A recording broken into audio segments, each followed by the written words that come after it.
Weekdays starting at 7 a.m. on Fox 5. So, what did 2001: A Space Odyssey, The Sound of Music, and Ben-Hur all have in common? Yes, they're all classics, but they also had intermissions because of their massive runtime, something that we're seeing a resurgence of. This year alone, Taylor Swift, the Eras Tour movie, is 168 minutes.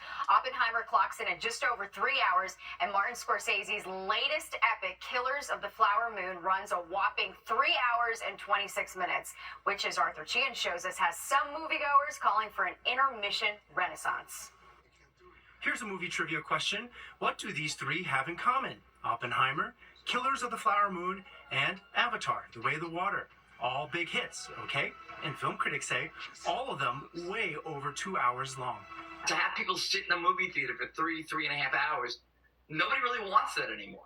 Longtime film critic Neil Rosen is amongst those who've noticed the longer run times. He says 2 hours is the time-tested limit for theatergoers who are not streaming and thus can't hit the pause button to take care of certain essentials like food and bathroom breaks. You have to go rush to the bathroom and come back so you won't miss that part.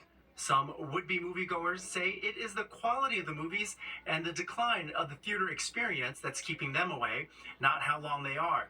Others poke fun at the decline in attention spans. Most of the great movie theaters don't exist anymore. TikToks are like 10 seconds on average, so keep them down to 10 seconds. 5 seconds of George Clooney, 5 of Julia Roberts. Movie's over, we go home and do what we want to do. While film critics say it is true that the average attention span of the American moviegoer is getting shorter and shorter, they say some movies are ignoring it and that it all depends on who's directing. And bingo, big directors is something else the three movies have in common. For Oppenheimer, it's Christopher Nolan. Martin Scorsese directed Killers of the Flower Moon. And for Avatar, it's James Cameron.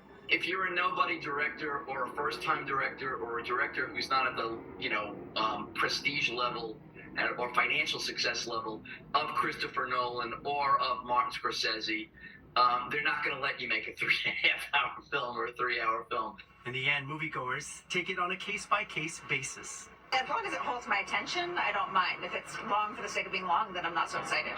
So even Kate here isn't about to make a big scene over it. Arthur Chien, Fox 5 News. You can't forget about the previews that are like 20 minutes. I know, and they always finish the popcorn. I don't have the attention span for it. It's terrible, but it's true. I'm all for that for sure. Yeah. All right, let's go to Nick now for looking for